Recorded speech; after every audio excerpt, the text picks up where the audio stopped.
This is just a sample of the audiobook. To get the complete audiobook, access the link posted in the first comment. Day and night work. The relay system. Constant capital, the means of production, considered from the standpoint of the creation of surplus value, only exists to absorb labour, and with every drop of labour a proportional quantity of surplus labour.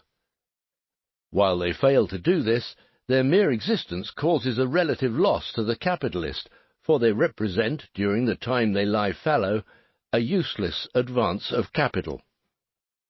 And this loss becomes positive and absolute as soon as the intermission of their employment necessitates additional outlay at the recommencement of work.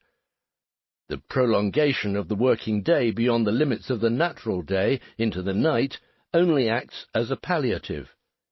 It quenches only in a slight degree the vampire thirst for the living blood of labour. To appropriate labour during all the 24 hours of the day is, therefore, the inherent tendency of capitalist production. But as it is physically impossible to exploit the same individual labour power constantly during the night as well as the day, to overcome this physical hindrance, an alternation becomes necessary between the workpeople whose powers are exhausted by day and those who are used up by night. This alternation may be effected in various ways. For example, it may be so arranged that part of the workers are 1 week employed on day work, the next week on night work.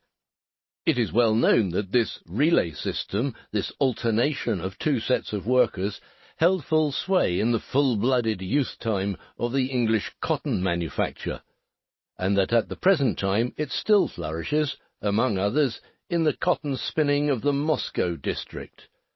This 24 hours process of production exists today as a system in many of the branches of industry of Great Britain that are still free.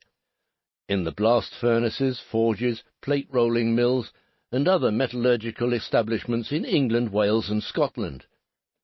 The working time here includes, besides the 24 hours of the 6 working days, a great part also of the 24 hours of Sunday. The workers consist of men and women, adults and children of both sexes. The ages of the children and young persons run through all intermediate grades, from 8, in some cases from 6, to 18. Footnote: Children's Employment Commission, 1864. End of footnote. In some branches of industry, the girls and women work through the night together with the males. Footnote: Both in Staffordshire and in South Wales, young girls and women are employed on the pit banks and on the coke heaps not only by day, but also by night. This practice has been often noticed in reports presented to Parliament as being attended with great and notorious evils. These females employed with the men, hardly distinguished from them in their dress, and begrimed with dirt and smoke, are exposed to the deterioration of character arising from the loss of self-respect, which can hardly fail to follow from their unfeminine occupation. 1865. It is the same in glassworks. End of footnote.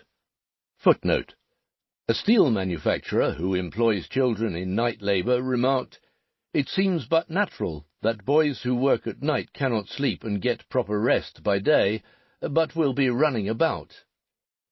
On the importance of sunlight for the maintenance and growth of the body, a physician writes, "Light also acts upon the tissues of the body directly in hardening them and supporting their elasticity.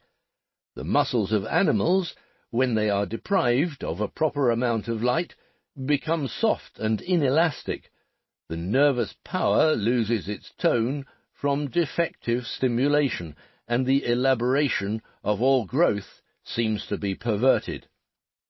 In the case of children, constant access to plenty of light during the day and to the direct rays of the sun for a part of it is most essential to health. Light assists in the elaboration of good plastic blood, and hardens the fibre after it has been laid down. It also acts as a stimulus upon the organs of sight, and by this means brings about more activity in the various cerebral functions.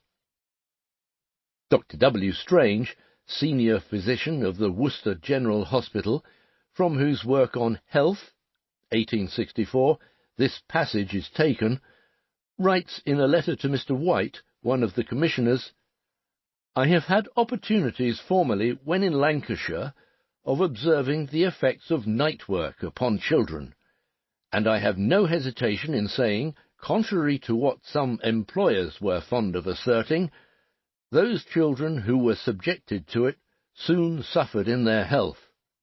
That such a question should furnish the material of serious controversy shows plainly how capitalist production acts on the brain functions of capitalists and their retainers." End of footnote.